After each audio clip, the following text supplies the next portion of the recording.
अभी हाल ही में कुंडा के विधायक श्री राजा भैया जी का एक बयान आया कि यदि सनातन कमजोर हुआ तो ना संविधान बचेगा बल्कि संविधान को फाड़ के फेंक दिया जाएगा। अब वो अलग बात है कि उन्होंने स्पष्ट नहीं किया कि संविधान को फाड़ के फेंकेगा कौन।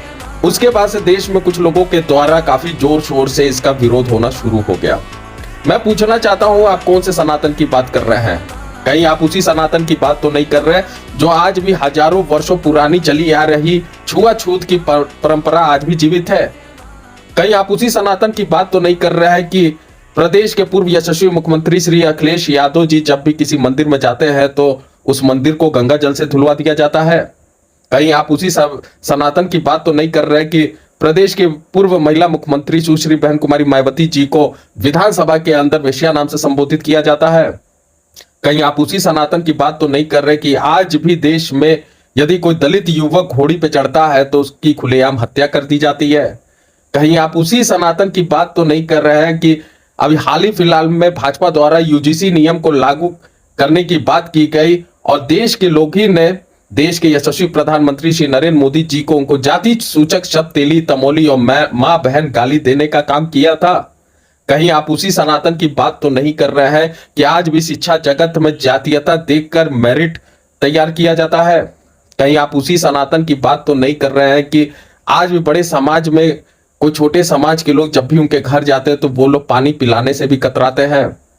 आप किस सनातन की बात कर रहे हैं?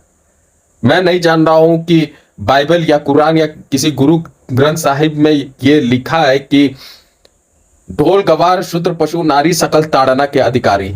ये तो सनातन के ही किताब में लिखा है। किस सनातन की आप बात कर रहे हैं? यह देश एक धर्मनिरपेक्ष देश है और धर्मनिरपेक्ष का मतलब है सभी धर्मों का सम्मान करना, उनका आदर करना। इस देश में लोकतंत्र लागू है और लोकतंत्र का मतलब है कि सारी शक्तियां जनता में निहित है।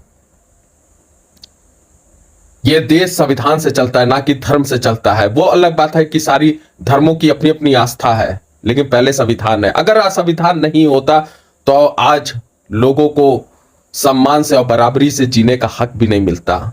आप किस सनातन की बात कर रहे हैं? आप सनातन कमजोर होने के बजाय आप इस पे अध्ययन करिए कि सनातन कमजोर क्यों हो रहा है दिन प्रतिदिन, कारण क्या है?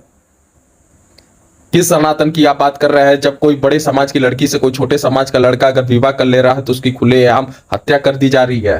किस सनातन की आप बात कर रहे हैं? बहुत बहुत धन्यवाद, नमस्कार।